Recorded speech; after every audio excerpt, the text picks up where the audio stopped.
सबसे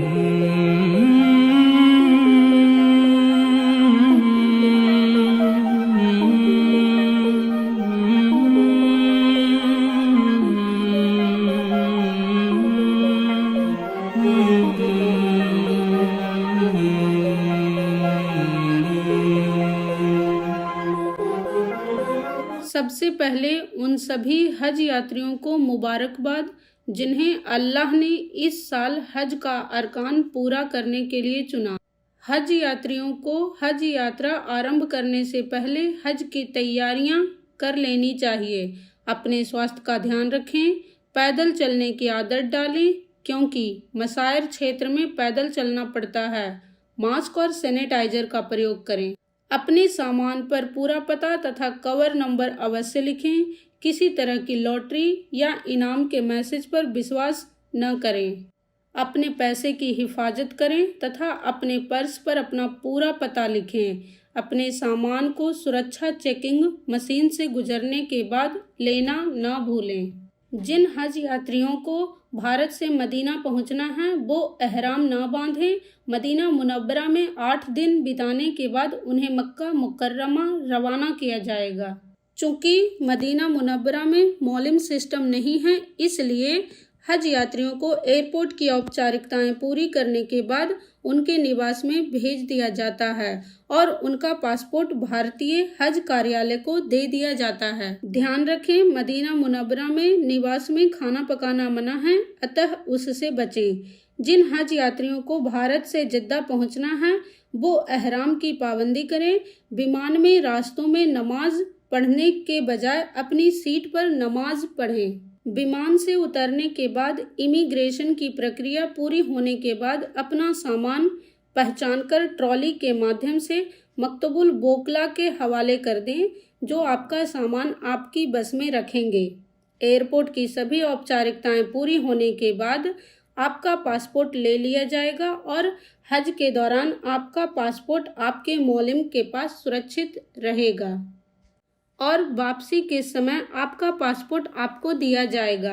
जेद्दा एयरपोर्ट से मक्का मुकर्रमा के लिए बस के माध्यम से आपको रवाना किया जाएगा। भारतीय हज कार्यालय की टीम वहां मौजूद रहेंगी, आप उनकी सहायता ले सकते हैं। चूँकि मक्का मुकर्रमा में हज यात्री मौलिमों के तहत रहते हैं, इसलिए मौलिम की तरफ से हर हज यात्री को पीले रंग का एक ब्रेसलेट दिया जाएगा और कुछ दिन बाद एक पहचान पत्र दिया जाएगा जिसमें आपकी विभिन्न जानकारी रहेगी। मौलिम कार्ड, पीला ब्रेसलेट और हज कमेटी द्वारा दिया गया लोहे का कड़ा हर समय अपने साथ रखें क्योंकि लाखों हज यात्रियों की भीड़ में यही चीज़ें आपकी पहचान होंगी। सभी हज यात्रियों को 20 से 25 दिन तक मक्का मुकर्रमा में रहना होगा, इसलिए इस दौरान कुछ बातों का ध्यान रखना होगा।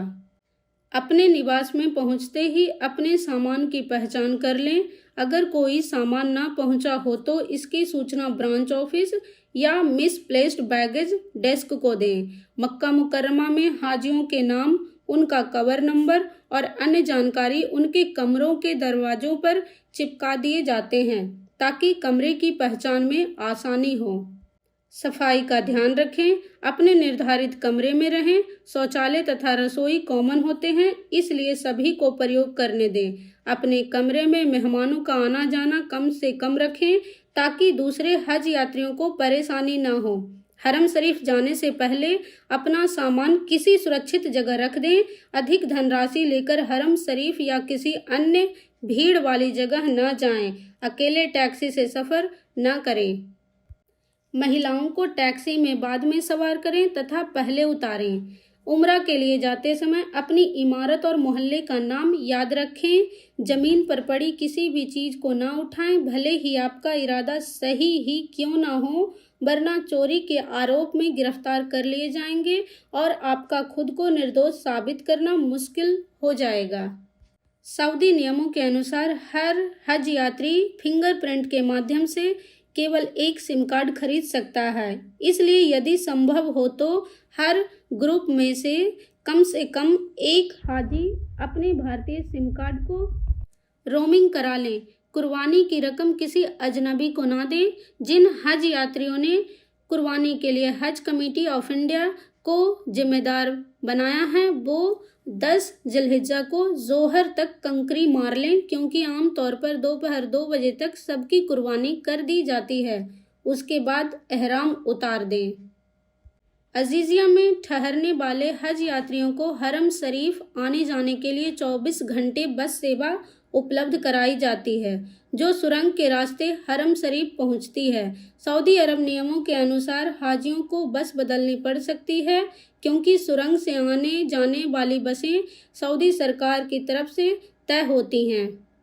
ध्यान रखें, जुमा और ईसा की नमाज के बाद भीड़ ज़्यादा रहती है, इसलिए कोशिश करें कि नमाज के बाद आराम से बाहर निकलें और जुमा की नमाज के लिए जल्दी हरम शरीफ पहुँचें। हरम शरीफ में जिस दरवाजे से अंदर जाएं, उसी दरवाजे से बाहर निकलें। उसका नंबर और रंग याद रखें।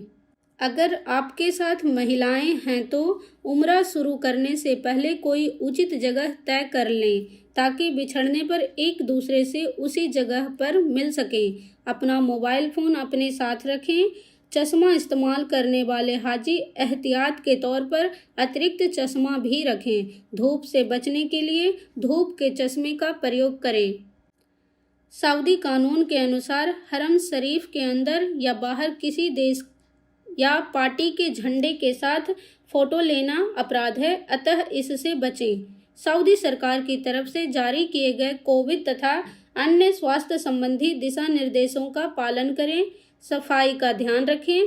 भीड़ वाली जगहों पर मास्क का प्रयोग करें। मसायर क्षेत्र में खाने का प्रबंध मौलिम के द्वारा किया जाता है। मुमकिन है वो आपकी पसंद का ना हो, इसलिए मीना रवानगी के वक्त कुछ फल और ड्राई फ्रूट्स अपने साथ लेकर जाएं। 7 जिलहिज्जा की शाम से मौलिम मीना रवानगी शुरू कर देते हैं, इसलिए उनकी प्रोग्राम की पाबंदी करें और अपने साथ कम से कम सामान लेकर मीना जाएं। मीना में ठहराव खेमों में होगा। इन खेमों को ठंडा रखने के लिए एयर कूलर लगे रहते हैं, लेकिन फिर भी काफ़ी गर्मी रहती है, इसलिए सब्र से काम लें। 8 जिलहिज्जा की रात से मेट्रो के माध्यम से मीना से अराफात रवानगी शुरू होगी। सभी हज यात्रियों से अनुरोध है कि सऊदी हज मंत्रालय के शेड्यूल का पालन करें। जिस स्टेशन का टिकट आपको दिया गया है, उसी स्टेशन से ट्रेन में सवार हों। भारतीय वॉलंटियर जगह जगह पर मौजूद रहते हैं। हज यात्री उनसे सहायता ले सकते हैं। जिन हज यात्रियों के खेमे मीना के अंदर मेट्रो के दायरे में नहीं हैं, उनके मौलिम बसों के माध्यम से उन्हें अराफात ले जाएंगे। कभी भी अराफात के लिए अकेले ना निकलें। अराफात पहुंचने पर ग्रुप में अपने खेमे में जाएं। अराफात में अपना समय नमाज, जिक्र, तिलावत और दुआ में बिताएं। सूरज डूबने के बाद मुजदलफा वापसी भी ट्रेन या बस के माध्यम से होगी, यानी जिन हज यात्रियों के पास ट्रेन का टिकट होगा वो ट्रेन से, बाकी हाजी बस से मसायर में सफ़र करेंगे। वापसी के दौरान जल्दबाजी ना करें और मुजदलफा पहुंचकर रेलवे स्टेशन के पास ठहरें, ताकि वापसी से असुविधा ना हो। कोशिश करें कि वापसी मौलिम के साथ ग्रुप में हो। मुजदलफा से वापस अपने खेमे में आएं और मौलिम के प्रोग्राम के अनुसार ग्रुप में रमी जमारात के लिए जाएं। ध्यान रखें, सऊदी हज मंत्रालय हर देश के हाजियों के लिए कंकरियां मारने के लिए अलग अलग समय तय करता है, इसलिए समय का पालन करें। सामान लेकर रमी जमारात के लिए न जाएं और जल्दबाजी से काम न लें। 10 जिलहिज्जा को बड़े शैतान को कंकरी मारें, उसके बाद कुर्बानी कराएं और फिर बाल साफ कराकर एहराम उतार दें। जमारात के पास बहुत से सलून हैं, इसलिए रास्तों या खेमों में बाल साफ न करें, बल्कि सैलून में ही करें। मीना में ठहरने के दौरान 10, 11 और 12 जिलहिज्जा को तीनों शैतान को कंकरियां मारें और तवाफ़े ज़ियारा करें। मीना से मक्का वापसी के लिए बसों का प्रयोग करें, जो जमारात के पास खड़ी रहती हैं। 12 जिलहिज्जा को मौलिम की तरफ से मक्का वापसी के लिए बसों का प्रबंध किया जाता है, इसलिए हज यात्री बसों का इंतजार करें। सऊदी गाइडलाइंस के अनुसार 50% हाजियों को 13 जिलहिज्जा तक मीना में ठहरना होता है, ताकि हरम शरीफ में भीड़ तथा यातायात को नियंत्रित रखा जा सके। इसलिए जो हाजी 13 जिलहिज्जा तक मीना में रहेंगे, वो 13 तारीख को शैतान को कंकरियां मारकर मक्का मुकर्रमा वापस आएंगे। 13 तारीख को भी मौलिम की तरफ से बसों का प्रबंध किया जाएगा। मौलिम की बसें हाजियों को मक्का में उनके निवास तक लेकर आएंगी। जिन हाजियों का मदीना जाना बाकी है, उन्हें मदीना मूवमेंट का इंतजार करना चाहिए। सभी हाजी मक्का से रवाना होने से पहले तवाफ़े विदा कर लें। जिन हाजियों की भारत वापसी जिद्दा एयरपोर्ट से है, वो यात्रा से 30 घंटे पहले अपना सामान तैयार कर लें, क्योंकि वापसी यात्रा से 24 घंटे पहले उनका सामान 40 किलो वजन करके टैग लगाकर रवाना कर दिया जाएगा। रवानगी के समय हाजियों के पास केवल 7 किलो हैंड बैगेज रहेगा। सभी हाजियों को जमजम भारत पहुंचने पर दिया जाएगा, इसलिए अपने साथ जमजम लेकर ना जाएं। खासकर अपने सामान में जमजम ना रखें, वरना एयरपोर्ट पर आपका सामान खोला जा सकता है। इसी तरह से मदीना से हाजियों की भारत वापसी होगी। अल्लाह आपके हज